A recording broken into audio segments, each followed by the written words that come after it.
Real Tea podcast. Today, we are just catching up and talking about our lives during this COVID-19 pandemic, which hasn't exactly been 100% fun. Not at all. But through quarantine, we've learned a lot about how to get along, about appreciating stillness and living life solo. But we've been fairly decent throughout the entire pandemic. We are fortunate enough to have been healthy and stay healthy, which is definitely a plus. But yeah, so let's get in it. Like, what's new with Vegas, with us? Obviously, we're Vegas locals, and Vegas is starting to reopen. It has been reopening. You've been going to the Strip. Yes, actually, I have been going to the Strip a whole bunch because I missed it when it was closed. It was closed for about, over 3 months or something. Was it? I guess so. I feel like it just barely reopened. That is true. How was it eating out? Yeah, but definitely eating out is... You definitely want a reservation because it's like you can't really sit down anywhere. There's no lounge areas anymore. But it's a new normal. Really, it's just masks 6 feet apart. It's not weird per se. The energy of the Strip has still stayed fun, upbeat, lively, despite, the pandemic around us. So it's exciting to see that we are reopening.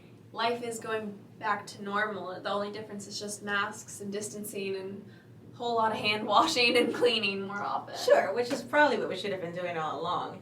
I've stayed more towards the suburbs, and I would say my experience has been the same, just getting around, being very conscious to carry your mask, cognizant of everybody else. I do find that if I want to go somewhere, planning is required just because there aren't as many tables available. You gotta make sure you're comfortable, allow for wait times and that sort of thing. Other than that, it's pretty much back to normal. A lot of individuals are getting back to work. School started. You graduated, so we're out of that schedule. But public schools went to an online format. So my clients who are teachers are very happy to be back at work, figuring out things as we all must do. But I think private schools Private schools have like a hybrid sort of thing going on. You can either choose online or in person, which is pretty cool. I had to finish school online last semester, which was not as horrible as one would think. I was very fortunate to be able to finish the year off still with good terms and good grades. vibes. Fortunately, good grades. And fortunately, we were able to have kind of a faux graduation sort of thing, which was really special. And it's actually, I think that's another thing that quarantine and this pandemic has taught us is the value of community and how much you really miss hanging out with other people and how you still can have a connection even if you can't physically be together. So I think that's pretty unique about this time that I'm definitely learning to appreciate more as we enter our 6th month of quarantine. I know, it's just becoming life. No, I agree. I think it was, as an office, we had little Zoom wine tastings. Those were surprisingly fun. In theory, one would think that's different, but it was really nice. It was, again, a way to stay connected with coworkers. We did the same with family. We celebrated Easter that way. It was fun. It was just, it was making the best with what we were given. For sure. And then, basically everything's pretty much open here in Vegas. I would say one thing that me and Catherine most definitely changed about our lifestyles is going to the gym. We invested. Just kidding. We invested in a home gym, which honestly I would highly recommend. They are so much fun. We got a tonal, which is one of those how would you describe it? It's a weight training machine. It's like a weight training machine, but it really is nice to work out in the comfort of your home. I definitely prefer it. I really did enjoy it. It was a way to stay active when you just felt like a couch potato most of the time. However, the moment our Pilates studio opened, I couldn't wait to get back, and I'm still really into it. Yeah, in terms of group classes, we do love going to Pilates. That we cannot sub at home. Right. So that's definitely more fun. Definitely all gyms, actually I think most gyms, I don't know about all gyms, are open. Masks are required. I know in our Pilates studio, because in Pilates you stay confined to one space in a sense, you are allowed to have your mask off in your like own little region and 6 feet apart from everything else. When you're in your little station. Yeah, sure. when you're in your little station, so that makes things easier. And it's just a new normal. I mean, it feels the exact same. It's just as much fun to see like other people, but you're just more distant. I agree. I concur with everything you said. Yeah. So besides all that, I mean, we've been walking a lot. We know like almost every walking trail there is to know in the Exploring your greater neighborhood Henderson has been area. fun. Yeah. We found a lot of little Trails and gateways. paths. Again, highlighting the communities that we're all a part of. That's been really nice. Running into neighbors, figuring out who lives where. It's really hard to go into the grocery store now with masks is like a little adventure because it's like, do I know you? Let me look at your eyes just a little bit closer. But yeah, life in Vegas is pretty good, and so is business. It has been very busy.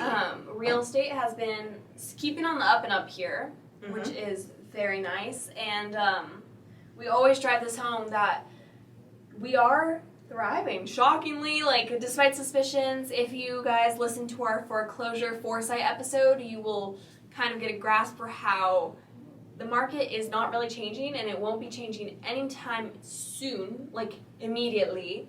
But There's still brisk activity across the board. Again, money's cheap, so that's always encouraging. I think we have barely a little bit over 2 months worth of inventory, and to give you an idea, if we have 7,000 homes for sale, just last week, 1,100 of them went into contract. So that's a really fast pace. Whatever comes in the market is being consumed quickly. Of course, it has to be priced well, it has to be an attractive property, and all. It has to meet some criteria. People aren't overpaying and prices aren't inflated. And again, those interest rates are so low that it makes it very much an attainable reality for most individuals that may have thought they were out of the market because of the increases that we've had over the past few years. Right, and so we've been seeing that it's definitely easy to sell right now. It's definitely easy to buy right now as well. And actually, these numbers that we're spitting out right now are based on our most recent update on the market, which we do post weekly On our and you Instagram. guys- on our Instagram Every Monday. and our Facebook every Monday. And so yeah, we've been closely monitoring the market, and fortunately so, things are really going well, and it is still as good a time to buy as any. I agree. The only thing, not the only thing, one big news was the extension of the eviction moratorium. Which just happened a few days ago. We're just barely in September right now. Yes, it happened on on August 31st. It was supposed to end on September 1st. And what that meant is if you're behind on your rent payment and you have not been paying since whenever work from home began, you could not be evicted. And the governor just extended that because there would have been a considerable number of households that would have been evicted this September 1st. So that's been extended for 45 days, so that'll take us into mid-October. That means two things. If you're a tenant, it gives you time to reach out to resources. There are community organizations that can help you make that rent payment so that you're not in fear of that looming date, which is eventually going to come sooner or later. It will, the time, this extra 45 days is meant to afford you the time to go get help. And if you need any resources, by all means, always reach out to us. We can help you out with that. If you're still unemployed and if you're thinking, oh man, here my chances of purchasing are gone, not really. You are unemployed like the next person was. So we were all affected. We all had to pivot and adjust in order to make do. So don't feel like you're the only one. You're not alone. There is help out there. Just ask around, and if we can, please do reach out. We'll be able to help. You were asking me earlier what that meant for investors. Right, the extension. Right, so the landlord who's not getting payments obviously is at some point going to start hurting at one point or another. So if you're someone who is feeling that pain point now that it's gone 3 months or so, reach out to us again. If there's a little bit of equity, let's salvage it before something more drastic happens. This is if you read financial news, Warren Buffett's one of his methods of investing is he waits until a smaller investor is at that pain point, and then he comes in and swoops up the inventory. So for example, you have an investment that's not performing to the best of its ability, and you evict your tenants, and your tenants are out of the picture. Okay, now you have to get new tenants in place. So that just prolongs that pain, right? You've had Right. all this time without payments, and now you're waiting to put new payments. And that's when a bigger investor could come in and depreciate your asset because it's not making money. Right. So a way to protect against that is simply to be aware of what the market's doing today, and let's review your options. On the flip side, if you are that bigger investor's opportunity could be just around the corner, and you may want to beat the rush when that were to happen. So it's depending on your situation, there's a lot of ways this could be Right. received. And as the circumstances change, you obviously have to improvise, adapt, and overcome, because despite the fact that life is becoming more normal, it's still slightly unpredictable, and we're hoping for the best, but that definitely means you need to keep your eye out, you need to contact real estate professionals who can guide you better, and definitely come up with a game plan. Yeah, and like I said, not just yeah. for buying or selling. If you're a tenant and you have questions, send us an email. By all means, reach out, pick up the phone, send a text, call us. If we have the information to give to you, we'd be happy to. Again, resources are out there, and we're here to help each other. Part of going through all this is realizing that, yeah, we're very much a community, and There's we been are a significant amount of community outreach more than ever lately, in my opinion. So I definitely think there's obviously, of course, options. And if you're home, go visit HydeRealEstate.com. Go check out a few houses. Check them out. Look. And you can always contact Catherine, Jeremy, Amelia, our new agent, Siobhan, who we will have on here relatively soon. But yeah, it's just a great time. Visit our Instagram for our weekly market updates, which are super helpful. They're the cutest little videos that really give you a lot of information and discuss what's going on in the real estate world in the most simplest way possible. So, they're short and sweet to the point. yes, thank you for tuning in, everybody. We hope you're staying healthy, and wear your masks, and viva Las Vegas.